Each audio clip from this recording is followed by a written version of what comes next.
There's going to be no doubt about it, as we look back in future years at our history, that the year of 2020 is going to register as possibly one of the worst we could have outside of some world war.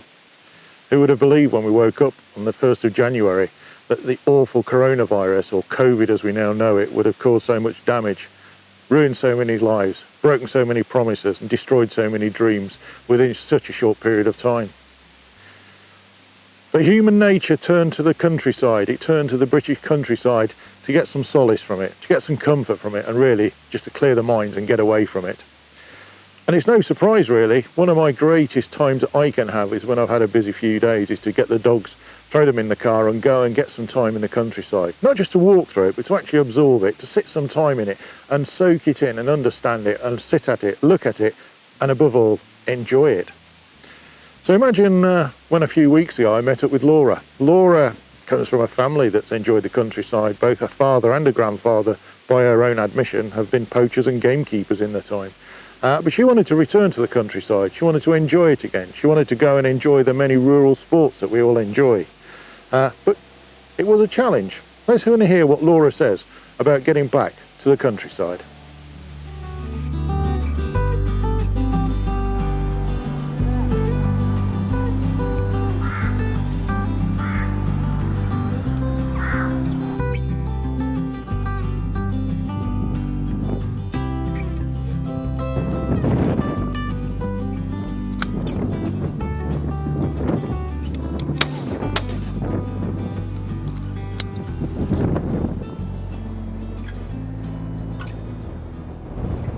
Hello Laura. Hi Matt. It's good to catch up with you at last. I mean, I can't remember when we first sort of... I know, was that first started chatting? bounced a couple of ideas off of here, but yeah.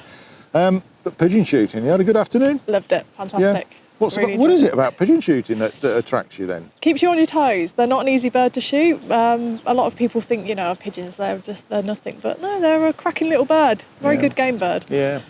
And you know, people can criticise shooting at pigeons, but £100 million a year that is going onto the food bill, because that's the damage they cause for the farmers. So it's hardly surprising. You know, most farmers are more than happy that you come and help with pest control, which is what it is. And also it provides dinner for the table tonight. So. Absolutely, yeah, it all drops into the food chain. But you know, let's be honest about it. It wasn't a natural progression, sort of coming through life to starting shooting. It wasn't, no. Where did it all start? What was it about, Laura? Well, technically, although you said not natural progression, my granddad was a gamekeeper, poacher turned gamekeeper actually. Dad used to do a bit of poaching and a bit of clay shooting as well, so it's in the blood. It was just finding that sort of pathway to get into it. Yeah. I've always had a fascination of wanting to shoot. It was just learning and finding somewhere to pick it up from and how to get it into it. So yeah. So what was the trigger then? I mean, you know, so here we are. We've got the family's got a bit of history, so there's a bit in the blood, but we haven't done anything. No. What was the trigger? The one day, you know, one day you must have got out of bed and said, "I'm going to start shooting." What was it that started it? You know, what was that trigger? I think when I moved back up from Plymouth, divorced, moved back home, found I got more free time to myself. I no longer had horses, so I've always been sort of into my country sports. I used to go fishing with my dad. As I said, I had my own horses. Moving back home, and like I said, I sort of wanted something to fill that time and get back out into the countryside and out in the fresh air and the exercise. And saw an advert for Chelsea Bun Club at Sporting Targets last January, booked on it, went along, loved it, absolutely loved it. Really helped that I had a great instructor on the day who is very much about clays and game though. Booked 6 lessons there with him there and then, and I've just run on from there. So there's been a real gap then. I mean, the whole piece down in Plymouth, how many years didn't we even look at a gun or even look at the countryside? 5 or 6 years. So there's 5 or 6 years there. There's a bit, I know what it's like as we leave school, there's always that gap.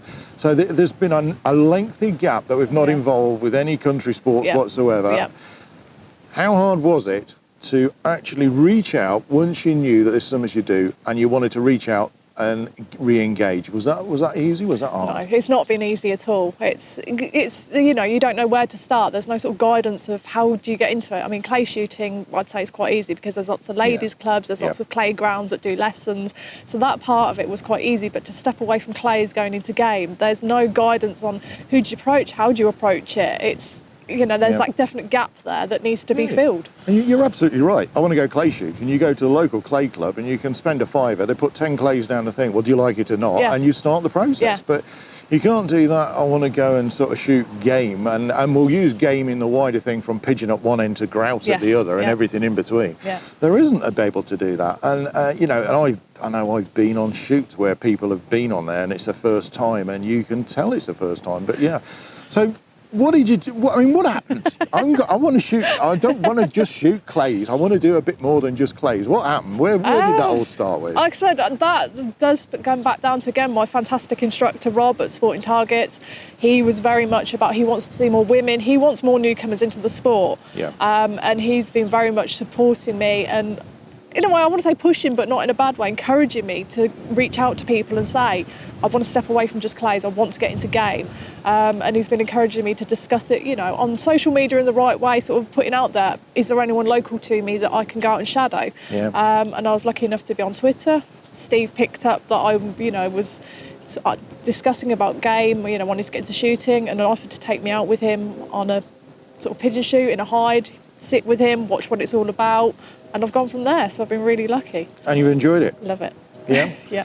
So would you say now, outside of work, and we know work's nothing to do with any rural industry really, it's very office bound, would you say it spends most of your free time now yes. somewhere connected with one of them rural sports? Definitely, yeah. And we've got the tweeds and everything now. Had we got the tweeds prior to deciding we wanted to go down this route, or is that all new as well? That's all new, that's all been new, yes, yeah. So it's really, Grandad was a poacher come gamekeeper, so was Dad. So it really is awakening, almost sort of at a point in life where you needed something. Yes. We don't need the details, but we get divorced, and we need a new angle, don't we? And that's what it was about, and a new direction. Yeah. And it was about rebuilding my confidence in myself, and like I said, then just getting back out there and just finding what I love. Yeah. Like I said, I used to go fishing with my dad. I used to have my own horses, so I've always had that sort of connection and wanting to be a countryside person and out doing in the countryside in the fresh air. And I'd let it lapse, and it was, I missed that pull of being outside. You've almost been pulled away from it, didn't you? Sort of from leaving school, and there's I almost sense what you're saying is you left it and then realised what you were missing. Yeah. And then it's a struggle to get back, isn't it? Definitely. Yeah. So you would say then that people you've met, we've been with Steve this afternoon on the pigeon shoot, and he's a super chap. I know Steve for quite a while now. But have they really helped you, or is it more that you think it's just been a bit of a hand holder? Have they really helped you, embedded it, and in turn introduced you to more people? Yeah, no, they've really helped me. And because of Steve, I've then been offered my first ever game day. Again, came through Twitter because... What was that like? Scary at first. Yeah. What was that? Was it a pheasant day? A pheasant day, walked up day. Yeah. And that was scary. Again, I turned up not knowing anyone, hadn't met anyone. Only lady gun on the day, were you? No, I was able to bring my best friend who does shoot, her dad shoots, so I was able to bring her and we were able to peg share, which helped. Yeah. But again, that was through the power of Twitter. They'd watched my discussions with Steve, they'd watched my progress with Steve. I know they had discussions with Steve about what she liked. Is she safe out in the field with the gun? Would you be happy if she, would you say she can come out on a game day?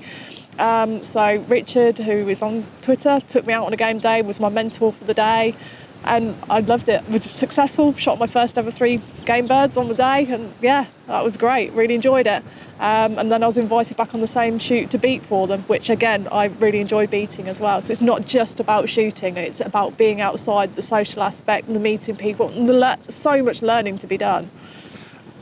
I've been involved in shooting for many, many years, and I've continually said shooting is not about putting a gun in the air and pulling a trigger. It's not.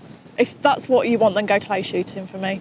I totally agree with you. If it's about putting as many carriages down a barrel as you can in the shortest possible time, you should stick to clay shooting. Should go clays, So, the game shooting or the pigeon shooting or anything else like that and beating, it's the people, isn't it? It is, and that's who make it, definitely. Yeah, it's I've been so welcomed into this sport, and I'm still being offered experiences. I've been lucky enough, again through Twitter, from a gentleman that's seen me with Steve. He's known Rich and seen me go out on the game days. He's actually managed to get me a place on a syndicate with him this year, so this is my first full season this year, so really looking forward to it. And again though, I only know him, I've not met any of the other guns, but they've already made me feel really welcome and said they'll mentor me on the days, they'll keep an eye on me, there's no pressure, just come and have fun and enjoy it, and just enjoy being outside. So you've had just going aside on that, you've had a fairly exciting life, as in variation of it. Have you ever met such a more welcoming group of people generally as what the Countryman is? No, definitely not. No. No? No, definitely. So Laura, can I just come back to pigeon shooting? 'Cause we've had an absolutely brilliant afternoon here. I can't just believe that, September sunshine, and it's been a really good day. Yes. I know Steve's taken you out several times and you've pigeon shot with him and you've had a great time with him, and you've admitted you've learned so much about not only pigeon shooting but about the countryside of being out with him. Yeah. We've sat this afternoon, we've been sat watching red kites come over us and various things. It's been an absolutely great afternoon, but come on, experience of pigeon shooting. Tell us about the pigeon shooting. Oh gosh, well the first few times that Steve took me out, I didn't hit a thing. I couldn't have hit a barn door, but as Steve said, it's not about what you're hitting, it's about learning what it's like to be in a hide, how the positioning is, learning how the pigeons move. So, and just watching the world go by, being out on a lovely Sunday afternoon, it's quiet, it's just the two of you, and just watching, like I said, like today we have the kites, we've had the buzzards. It's not just about shooting things, but pigeons they're not an easy bird at all. No, you think you're on it and you'd pop up from the hide, you go to take a shot and it's gone. Yeah. It's like, oh, okay. Yeah. and any particular highlights in pigeon shooting? In a year there must have been something that was a real moment that you'll always remember. When I managed to bag my first ones, that was when it all seemed to click together, because Steve kept telling me it will come together, don't be too hard on yourself, they are a hard bird. Once you get it though, it will fall into place. And he's right, and it was when I got my first few birds and it was like, well, I've now provided us with dinner for tonight. So Steve was able to have stir-fry pigeon for dinner that night, and I done, field to fork. What I'd shot, he cooked for dinner that night, sorted. And is that your favourite recipe? Yeah. Or for heaters, you can have them for heaters. Yeah. There's so much you can do with pigeon. I think I would actually say that pigeon is probably one of the most underrated meats that you can have in the countryside, without a doubt. So pigeon shooting. Yeah.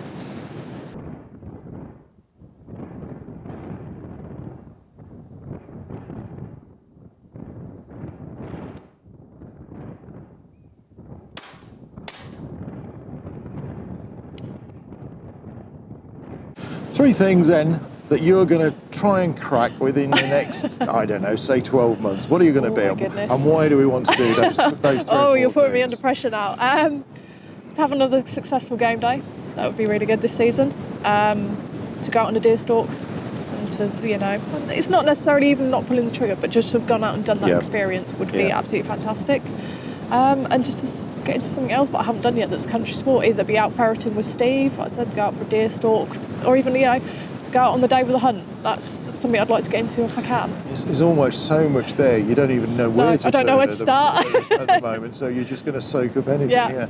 And would you say that, to look at the wider environment of sort of the rural economies and the rural sports and the people you've met in there, would you say it's helped you in that period of time that you've had, and is it a healthy, good for well-being and everything that goes with it? Definitely. I've got some amazing people that I can turn to, and when I feel like I've had a really stressful day at work, I can ring Steve up and say, can we go out and sit in the hide for the weekend, just to sit and relax and just let the world go by. And I said, everyone's been so supportive to me. I've got some really great people that I now class as really good friends that we can discuss more than just shooting. It's personal things as well. And I said, and there's nothing better than like today, being out in the fresh air, sunshine. That's so good for your mental health and well-being.